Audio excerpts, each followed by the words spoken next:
Welcome. This is Happy Childless Mindset Podcast. I'm here with Robin Hadley, author of How is a Man Supposed to Be a Man? Male Childlessness, a Life Course Disrupted. Hi, Robin. How are you? I'm very well, thank you, Laura. How are you? I'm good.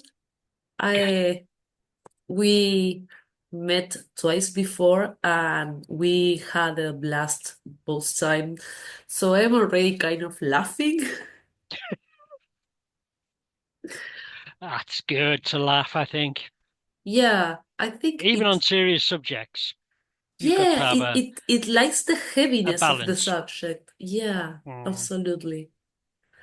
So tell me about your book first, and then we can go from there. Oh, that. Oh, okay. My book's based on my PhD thesis, and it's about my interviews with men who wanted to be dads and didn't become them. And they tended to be older men as well, aged 50 and over.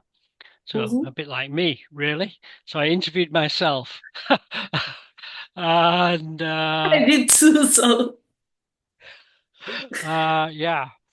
Um so it's about my PhD research and into those groups of men and what I found out about it. But also there's it's autobiographical because I'm in there because I'm a man who wanted to be a dad and was desperate to be a dad and didn't become one. And so doing the book gave me, well, relief that I'm not the only one. I'm not the only man who felt really, really broody. yeah. Particularly in my 30s, I was really desperate to become a dad then.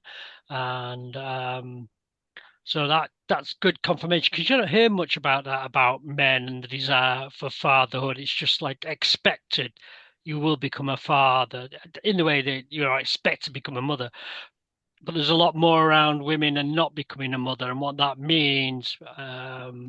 Whereas And men, this, it's just yeah, and God, this imaginary thing we have as a society that men can be fathers at any age. And yeah, you discard the women that couldn't have kids and you found someone that can. It's, I think it's yeah, not taken as important as women childlessness. It's kind of overlooked. yeah, and it is overlooked. And you're very correct on the thing about you can you can father from anything from puberty to death. You're Yeah, always fully fertile, except you're not. yeah, And uh, but it's interesting why society doesn't want to hear that. And what does that mean, really? What's society telling us there? What's it telling men and yeah, women? But I think what's it telling men? Is it actually saying we only value you while you're fully virile? After that, yeah, we just don't want to hear. Thanks very much. yeah, Just stay quiet and don't let us know what you're feeling. Um, just tuck in and support families, which is very much what happens to women as well. This is, just okay, you haven't had them, but and that's a yeah, shame for you, but you know, just support the people who do have kids. yeah, yeah. To women, to women, we also have that narrative that if we can't have kids, the man that is beside us is going to leave us to have kids with someone younger or someone Yeah, fertile. So it weighs on us too. yeah, absolutely.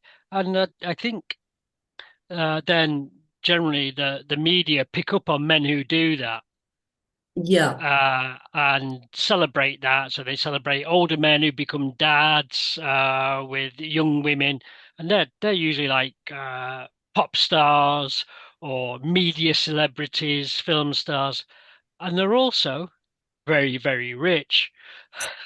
Absolutely. And when you're talking about the very, very rich, and actually just the rich, you're talking something different when it comes to fertility Yeah. because you can buy stuff in. Yeah, healthcare, a lot of drugs Yeah, and specialists uh, and yeah. yeah, absolutely. Well, IVF is supposed to be, I think, a $30 billion industry this year, Well, and surrogacy is a transnational industry. So if you're rich, you don't even have to stay in your own country. You don't actually have to even travel. You can get your eggs and your semen extracted in your own country, frozen, yeah. shipped abroad, and a surrogate mother can be then found, impregnated, can carry the child to term, and I you may go across and pick the kiddie up, but there again, maybe you'll send a servant, or they'll FedEx the kid to you. Uh, I never thought I about can, that, and you're so right. yeah, Yeah, I never thought yeah, about that and aspect. there's a lot of exploitation of women Yeah, there, of women in different countries all around the world, um, and generally poorer women who are dangled the carrot of, well, we'll pay you what seems a reasonable, quite big sum for you, yeah, and that'll change your life. And I think the research generally says it makes a difference, but it's not life changing. Tends to be like that, but it is life changing for the people who can purchase that. yeah, You know what we're saying about things going serious? That's a very, very serious thing. So the rich, we can just put them to one side because for the vast majority of people, they're not that rich. That's not yeah. going to be a choice for them. Um, and it wasn't a choice for me when I was in my mid 30s in the mid 90s, which seems like yesterday to me, but I realize for younger viewers is black and white film days. That happens to me um, too, you know. I was born in the 80s, so I am this weird generation where we were all analog and suddenly we were all digital. And sometimes I speak with younger people and they are like, I don't get that. What is that? I never saw that. And it's like, for me, it was, oh my God. I'm sorry, the dog's come to join me. Um, Yeah, yeah, I so can't stop looking at yes, that's it. This is Chico, and he's 13, and he's a rescue dog. We've only had him 3 years, but he often quite wants a cuddle. No matter what you're doing, if you're trying to type anything, the amount of times I'm doing one-handed typing because a dog's lying on my other arm. that happens to But me too.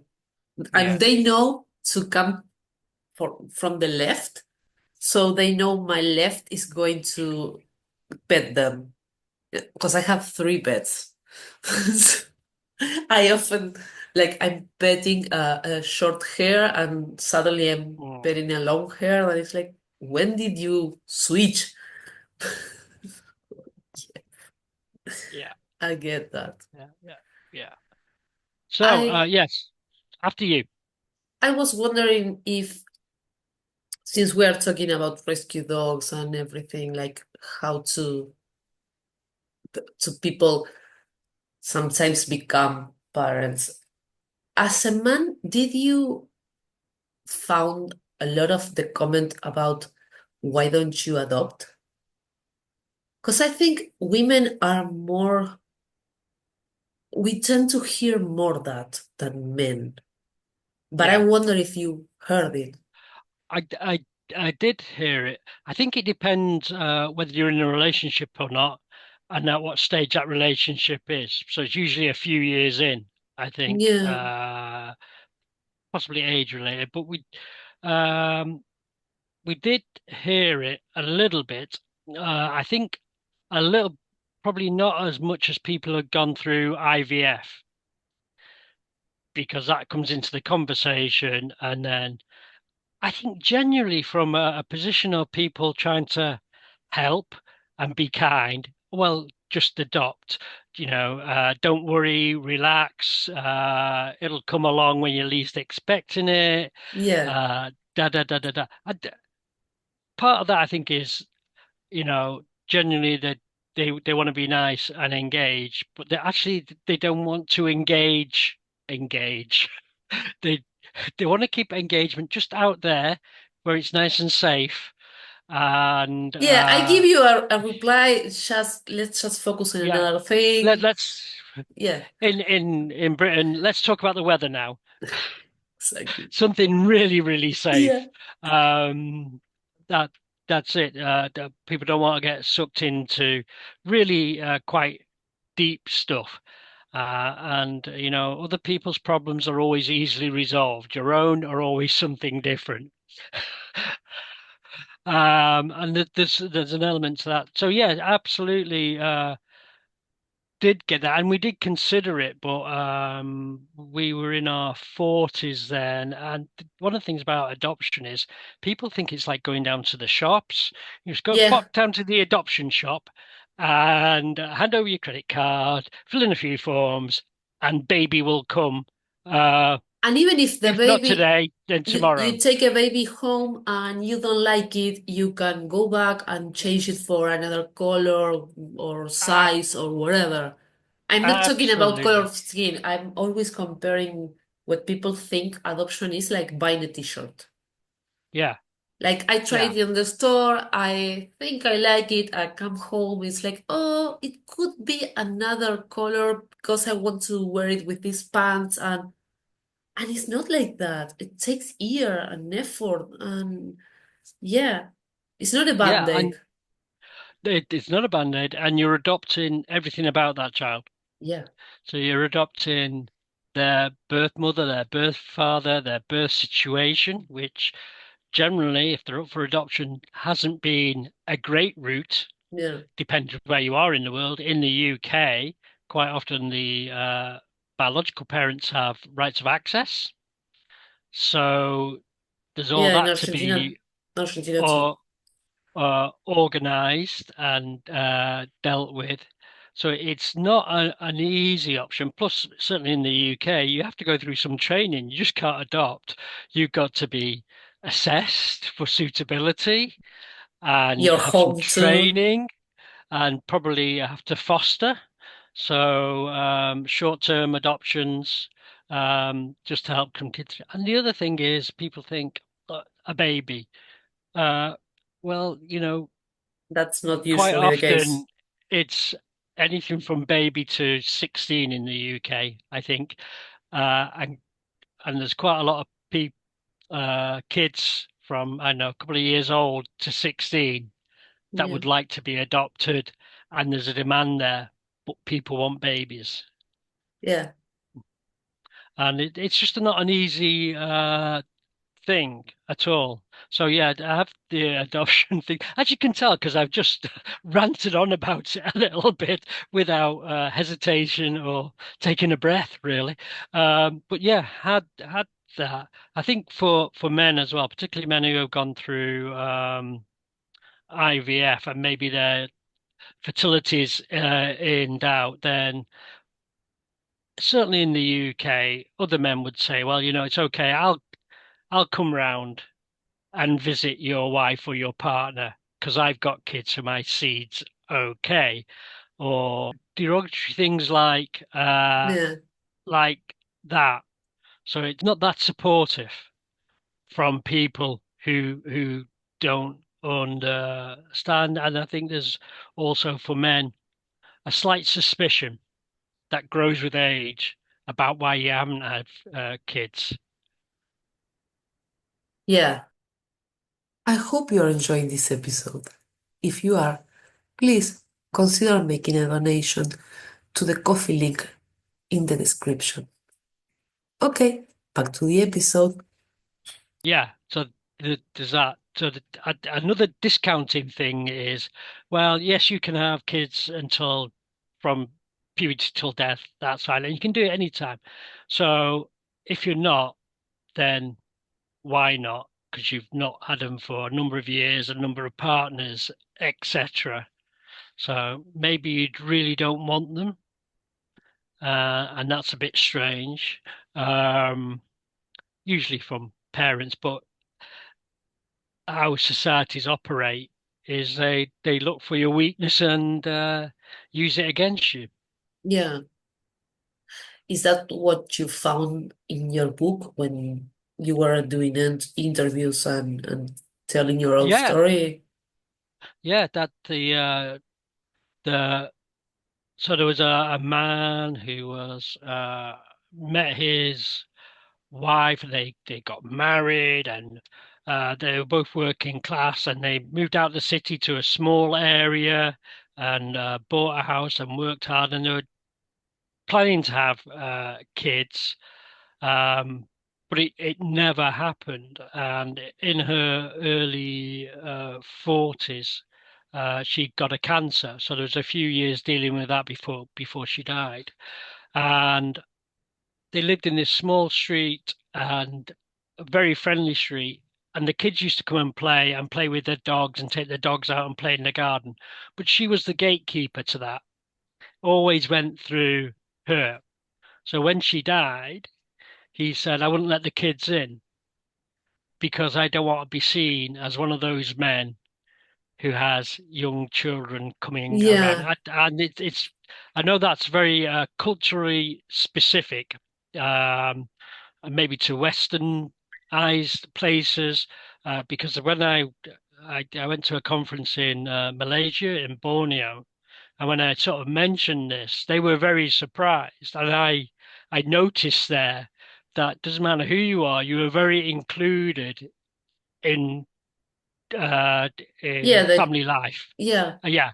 So I was with one of the other delegates. We're at the local museum and having a coffee, and there was a family nearby, and the kids were sort of making faces at us and all that sort of thing.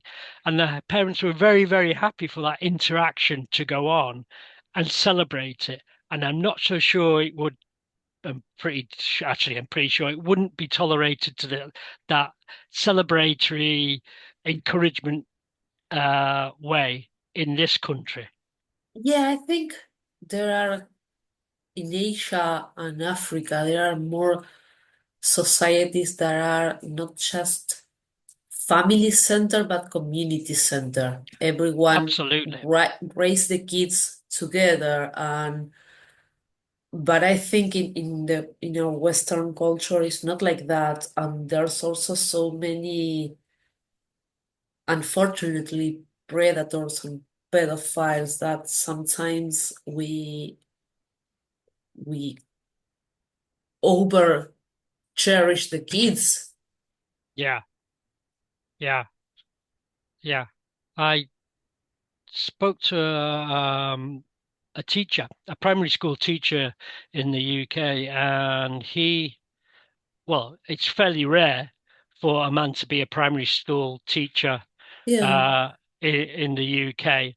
And he said, because I said, what happens if a girl falls over in the playground or something like that? And I just get one of the female teachers to come and deal with her, uh, because I can't be seen touching a to be girl. doing touching a girl or Yeah, being yeah. Um, and that's in a way it's not natural because if a yeah. child falls over, no matter what your sex or gender is, Your impulse is to the help urge them. is to Yeah. pick them up and help them. Yeah, yeah. Uh, sure. Yeah, Actually, I can't say if that's good or bad or wrong or right. We should change so much as a society that for us to like perceive a man hugging a girl as a natural thing. yeah, Because yeah, as I said, there are pedophiles and predators, but there's also men that are loving and caring. And I feel that as a childless woman, I'm more allowed to touch kids or to hug a kid, that no one gives a Yeah, second thought about my intentions. yeah, absolutely. It is. Yeah, And it's a shame, really, because I think there's a knock-on effect of that is that men then are scared yeah, and then they step away and then people say, well, men aren't emotional. yeah, And well, they didn't get there by themselves. There's a whole set of circumstances around why men behave like they do. Well, why anybody behaves like they do. yeah. And without seeing that sort of broader context of actually, he may not be engaging because he's scared of what will happen if he does. And And maybe if you're he has a scared, lot you of, tend to stand back yeah. and be a bit defensive. And then I think the sadness and the kind of depression arises. And sometimes Yeah, that sadness leads to anger too. Like I'm angry at the world that I can't express my yeah. caring and my nurturing. Absolutely. And that happens, I think, at a very early age as well. So if you look on Facebook when a young lad, a young boy, is called My Little Man, My Little Yeah, Soldier, anything that makes him an adult yeah, as a child, then everything else around him is going to be doing that. And that's going mm, to come inside him and he's going to lock those feelings away. yeah, Whereas for a young girl of the same age, it's my little princess. It's not my little soldieress or my little woman. And I know quite a few older women would say, and I'm still a princess. And I can't get rid of that. And there's, yeah, but yeah. I think that internalization then of not expressing what's happening inside, and you quite often hear men saying, I find it difficult. I find it difficult to cry. Well, you've not got there by yourself. And there's a whole thing, and you've been doing it for years. So when I did quite a lot of women with male partners will say, well, he doesn't talk. You know, if they're going through fertility treatment, he doesn't talk. He just keeps silent. That's because, you know, we're sort of conditioned to go out and fix things and do things Yeah, and get things right. And this is something they can't get right. So they're powerless to actually do anything, but also because of that conditioning, they're powerless to speak. Because part of that conditioning is around humiliation and vulnerability. Don't show you're vulnerable. Little, my little soldier, what are soldiers? You know, they go yeah, out and do things. They're not vulnerable. They win. They achieve stuff physically, and it's like out. They use their body, but not their feelings. That's what they go and do. They drive tanks or whatever, and that becomes in. So it gets locked in inside you, puts like a concrete block there. And to try and overcome that, it's easy to go and do stuff because it's just here and your legs, the block's not there. But actually, to express it, your emotions, uh, takes something. And one of the things it takes is a risk of being vulnerable and that risk of being humiliated. you know, in the flip side of that coin, there are more and more single women. I am one. And sometimes a lot of us are single because we don't know a man that has the emotional intelligence to talk through things and to not fix everything, that can hear us and actually validate what we are feeling instead of shutting down the Yeah, curtain of I don't want to talk about that. So it's kind of we need to talk more about men feelings to validate the men, but also to teach them that vulnerability is also a strength. Yeah, Because when we absolutely. are in the heteronormative couple, a cis couple, women want a partner that is a partner, not a G.I. Joe, and I'm going to fix everything and I'm going to Yeah, fight the world. We need someone we can talk with when we are tired or when we are emotional, but we also want to hear that person's emotion. yeah, yeah. Yeah, And yeah, that conditioning doesn't help men at all, yeah, really.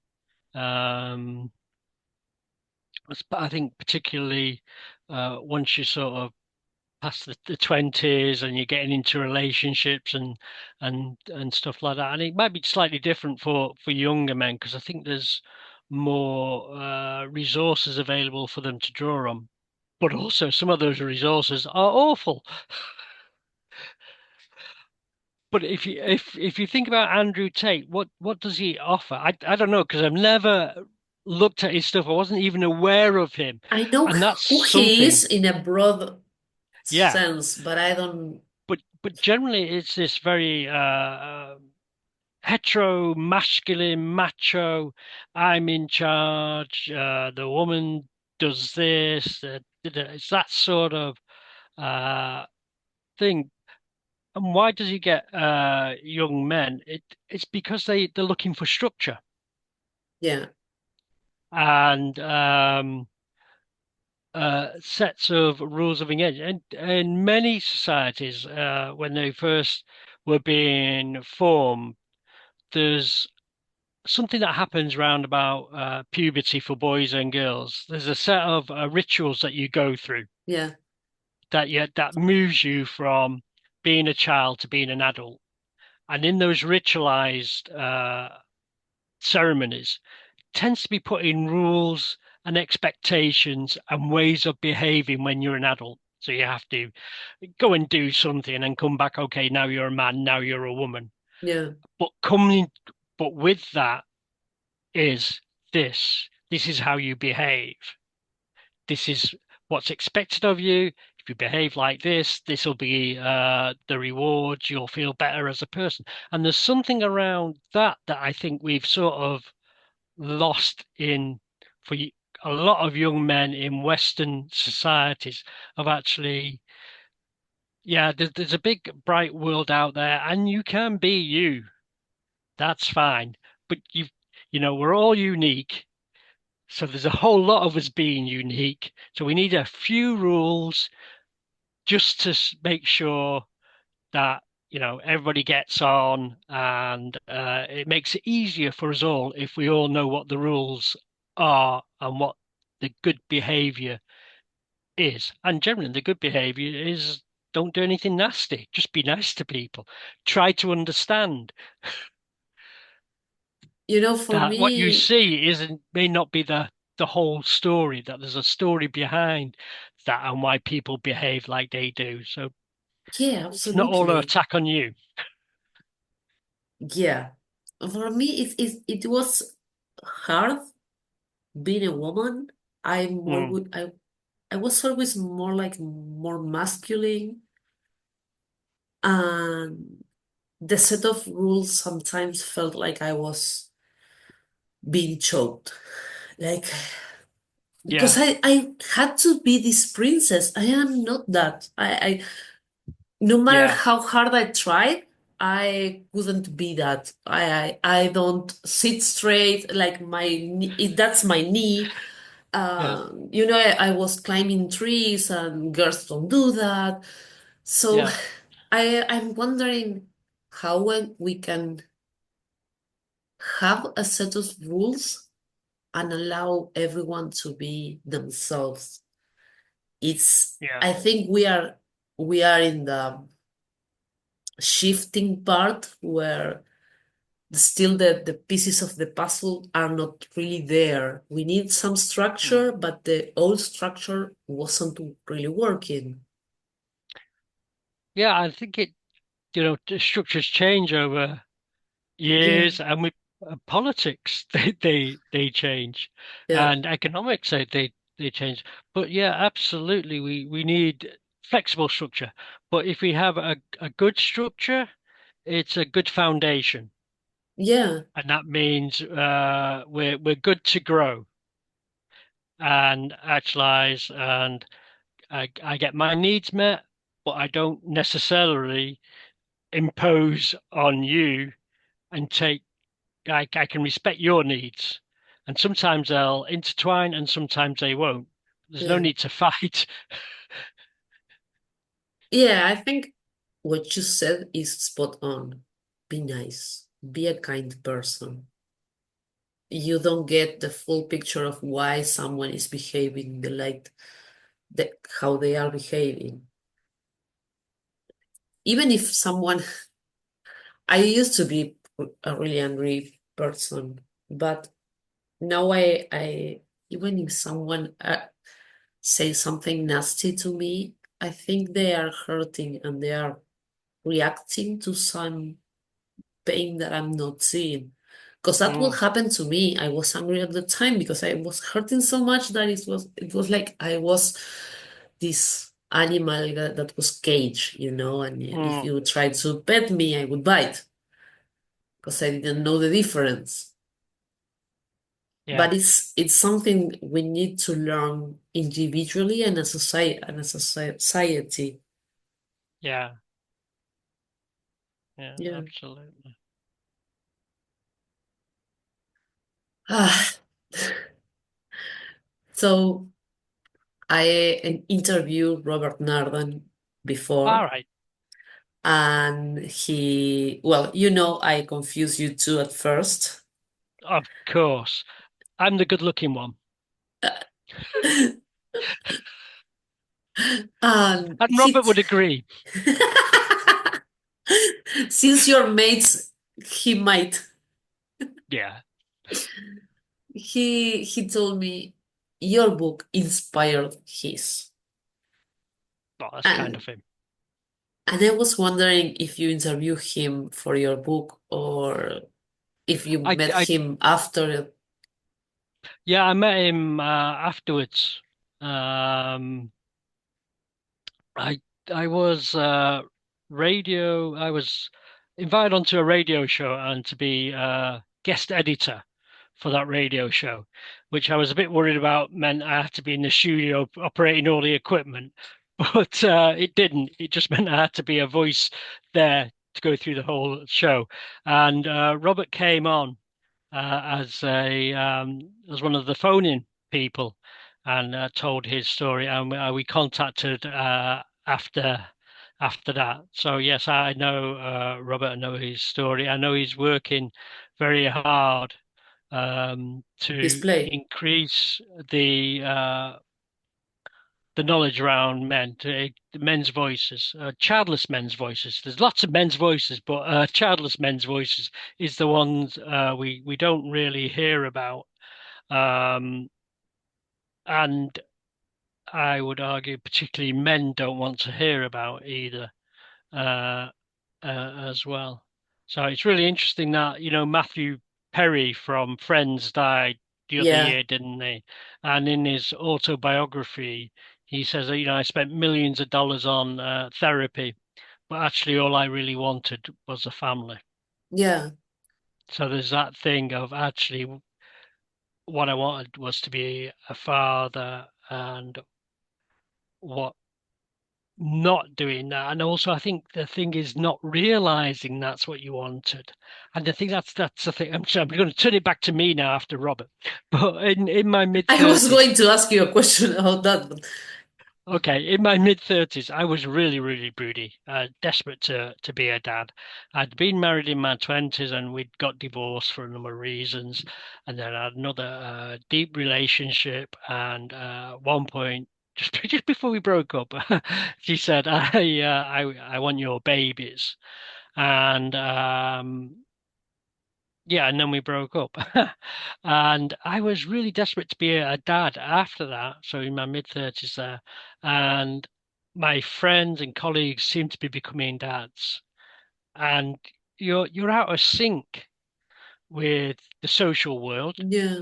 and their world. I mean, they're talking about babies and clinics and the equipment they buy in. When I say equipment, I mean prams and all that sort of thing. Their clothes and they're Trips having to, and yeah. yeah, they're having to go to different like medical things and leave work early or come in late or take time off, and just being not being able to part of that conversation, but also so what my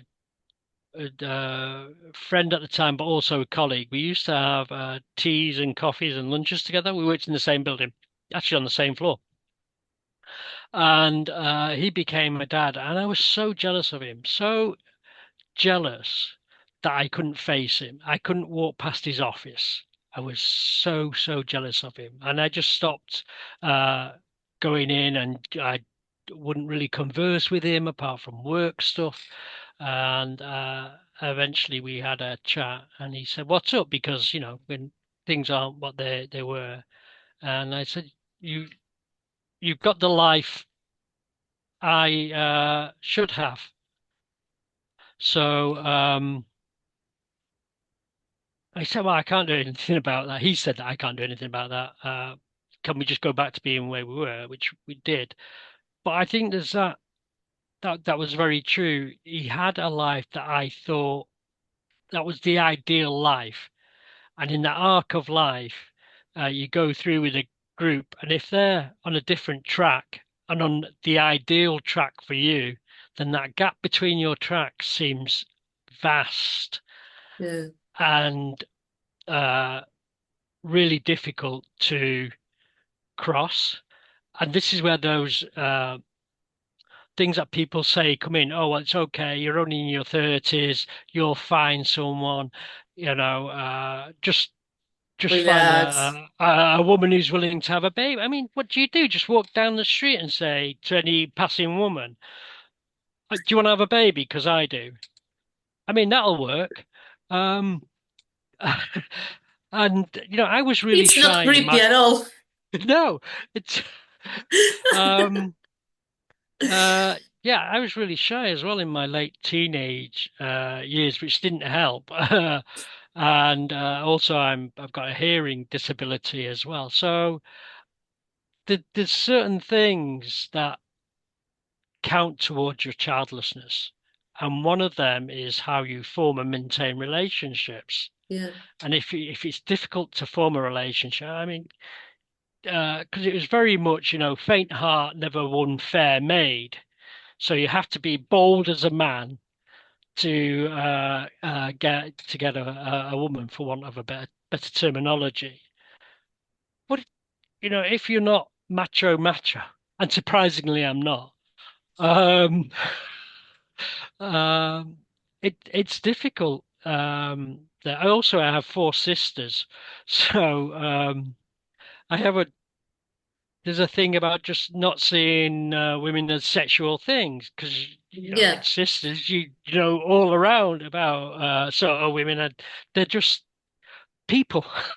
And perhaps maybe that's the key. Just treat people as people and forget about everything else. um, so yeah, that was a thing for me. And then there's something about being 35 that I think was significant, and that not being on track and missing out and not having the social narratives, the stories that people are telling about their kids. And kids, they bring a lot with them. People, change, swapping stuff. Or our Yeah. kids are now 5, yours are 3. They can have this toy or those clothes or what. And you're not part of that conversation, and you're excluded from it because you're not experienced. There's a club, and you're on And the you're out. outside. Yeah. Paul Simon did that song called Wristband, and it's absolutely it's from his experience actually. He was playing a gig and he went outside. He didn't have the wristband, and they wouldn't let him back in. But then he took that and said, "This is what happens to like the poor in society. You don't have the wristband. You don't Yeah. have the qualifications to get into the club. And if you're not in the club, then you can grow resentful for for The it. ones that are in, Yeah, yeah, and the ones that are in don't exclude even you. recognize you. Yeah, They yeah. exclude you So, because they don't know how to relate with you. and also their world's full of their world, Yeah. and they're getting all they need from it, so they don't really need you. We are Um, we are the protagonists of our film, but not the others, so it's hard yeah. to fully understand Mm, other experiences when they are so black and white. Or you're a mm, parent or you're not. It's not like yeah, sometimes I yeah.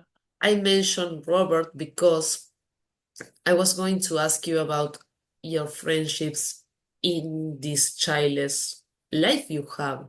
So I know for me it was hard to find friends, but I do know now I have friends that are thick and thin, They are in the happy moments and in the sad ones. They are there. They are not Mm, busy or halfway. yeah. That's why I mentioned Robert. Okay. No, yeah, absolutely. So yeah, there's Robert. Robert came and stayed with us when he was around this part of the country. So he's a very nice chap, and that wouldn't have happened if we didn't have the shared experience of. Oh, this is going to be very deep now. Of not being, of not being the ideal, and Yeah, not being part of the majority, of being this sort of sub-hidden group, this invisible group, yeah, and so yeah, I wouldn't have met Robert. I wouldn't have met Mike and other chaps from the childless men's community on Facebook, and that's a really good example of that. That actually, you can drop in. I'm feeling bad today. This has happened. yeah, Um, and other men will be there and saying, "Well, you'll get through this," or "Yeah, I know what you feel like. I know that," and you can also drop in and support other men. And sometimes I think there's an urge to fix, but you can't fix this. So you just got to go, right. I feel for you. yeah, I know what you're going through. And I think the key thing is not being the only one. That actually you're not the only one. And at different points in life, you'll feel really, really bad. And other times you won't feel as bad and sometimes feel really pretty good. And maybe actually I didn't become a dad. That's okay. I'm not having to worry about my child becoming a drug addict or being assaulted or, being bullied at school or yeah. what their career's going to be or what their Or life's going to be drugs. without, yeah, in Yeah, in this. Um, so that's there are upsides and acknowledging both that actually this life course, it may be the path less chosen, but it's still a path. And you make the path your own. You can plant things by the side. You can park a bench, you put a bench on that path and sit on it and go away from it and then come back to it. And I think that's really childless men's communities like that bench where you can go and sit a while yeah, and just bask in your selfness. Oof, oof, bask in your selfness. Oof, how deep is that? You made me laugh and I forget what I was going to say and I can't. But I love that. When I'm talking to you, I love how much you make me laugh. It's I'm always trying to laugh more because I don't want to. I do recognize when I'm sad and I do cry, but Hmm. I have this intentionality of laughing more. And you make me laugh, so thank you for that. That's okay. That's And fine. Sorry, our bodies are ridiculous. They really are ridiculous things. I mean, who designed, the waist is going to be very close to the reproductive things. thinking I mean, that yesterday, I don't know who why, but that, designed that? yeah, That I it's don't. just our lives are. It's surreal the world we live in. Why do you have so many meters of intestine? Why? Why? Yeah. So yeah, So that's my thing really is it's a ridiculous life. And it would have been nice to be ridiculous in a different way, but the way it is okay. yeah, that's what I was going to say before I started laughing. That the first time we talk about being happy in this unexpected path. And I think it's also not talk enough. Mm, I don't know if you agree with that, but I feel like we usually talk about the sadness and not about the perks that you were mm, mentioning some, like not having to worry about your kid being bullied or what it's going to do for a living. And there's a lot of perks that sometimes we miss just because we don't see them. They are there, mm, but we fail to see them because we are so focused on the sad part of being childless. mm. Absolutely. And there's really love Paul Simon, uh, but he does another song. I can't remember what it's called, but the line is, "I can't run, but I can walk much faster than this." So, uh, sort of acknowledge what you can't do, but also acknowledge what you can do. Yeah, It's not that, but I can do this. And I think that's part of it. So not only are we ridiculous, but we can do stuff as well, and celebratory stuff. yeah. And yeah, And there's so much creation also in the childless space. Because sometimes mm, we think that we women birth just babies, but sometimes, yeah, like you birth a book. It's not an mm, easy task.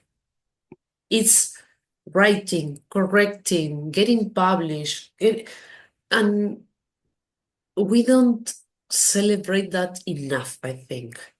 no, it's true. And where does that come from? That actually, a working class kid from Old Trafford in Manchester. I come from a big family. We were poor, Yeah, because I'm at the younger end of things. I used to get hand-me-down clothes. We didn't have carpets on the floor, anything like that. And now I live in a house. I've had a career. I've written a book.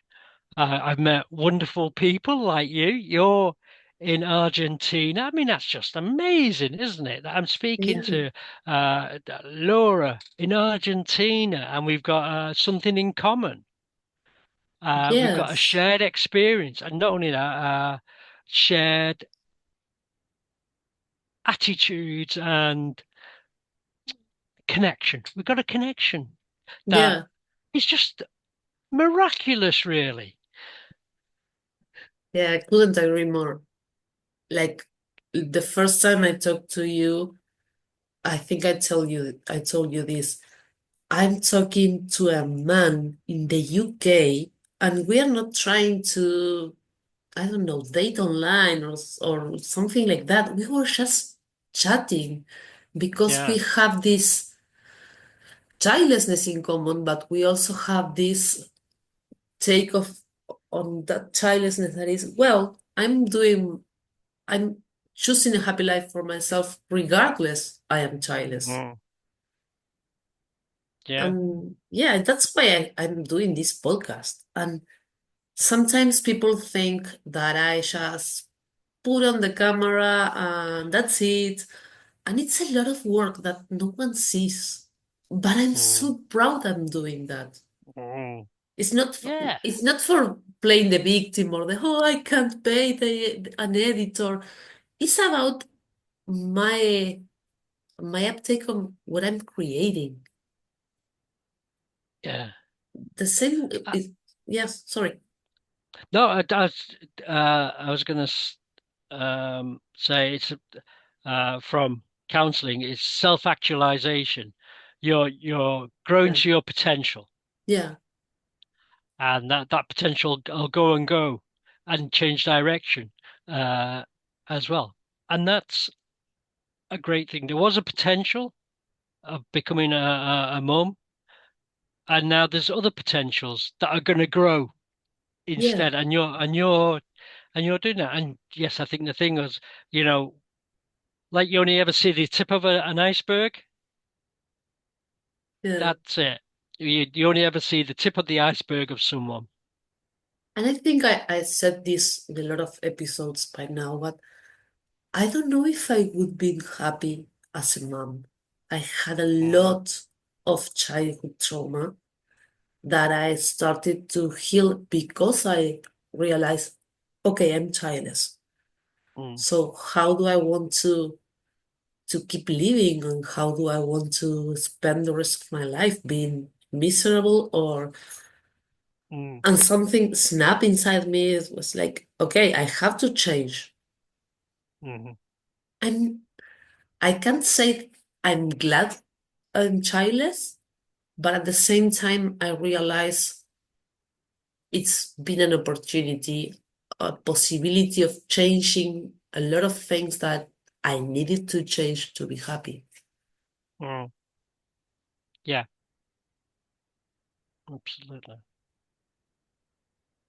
And there again, that's growth Yeah, for you. Growth and understanding, and really self-understanding is what a prime thing in growth. If you understand yourself and why you are, then that's just such a positive thing. Because then you choose, because you hear yourself and you hear your story and you hear how you say, and this is when I was counting it. Um, you know, that if you listen so hard, people hear themselves would be my thing. And when you hear yourself, then you say, well, that was a narrative, and I can be another narrative, and I can adapt that. yeah, Now, and I got that narrative, that's the base, can stand on it, and I can go other places. yeah, absolutely. So to finish this episode, is there anything else you want to talk about? Are you working on something new? Are you going to publish another book? Oh, well, I'd Wink, hope to wink. publish an You can start writing it. yeah, I would love to. Every time I've got two books in my head, but they're no use up there, are they? Um, um, I just want you but to work on that because it's hard for me to do it and it's easier for you to write the book I want you to write. oh, okay, oh, well, great. Send me like a structure, and I'll do that then.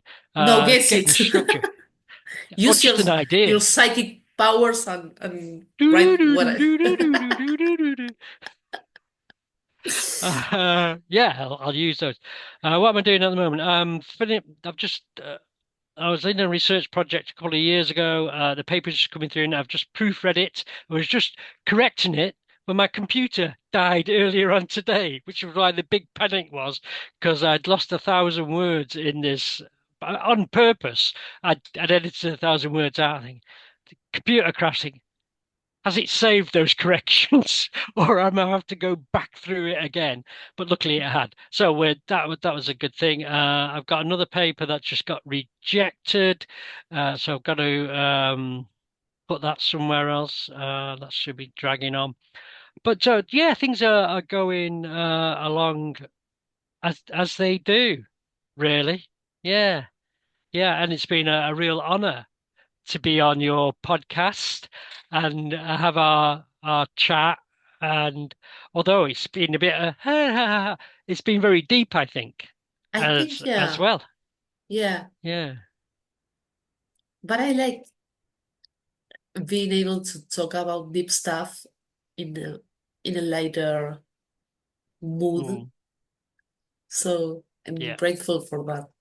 Thank you so much for being in my podcast. Thank you so much for making me laugh and laugh with me. And Oh, well, thank you for inviting me, and thank you. You make it easy, and that's a skill. It's a really skill. And I'm just going to apologize because I had a quick shave before I came on, and I cut myself. So if you're thinking, is he bleeding? Yes, I'm bleeding awful, and all the people in the UK will know that joke. And I explained it to Laura before, so she knows it now. I'm honorary UK. Yeah, I Yeah, don't know how is absolutely. British. It would be British, the British will yeah. do. Yeah, could be worse. Could be honorary Manc, Mancunian. Oh. Well, Robin, it's been a pleasure, and keep writing, please. It's important. And you keep podcasting. Let's keep in contact. Yeah, Let's keep the conversation going. absolutely. Bye bye.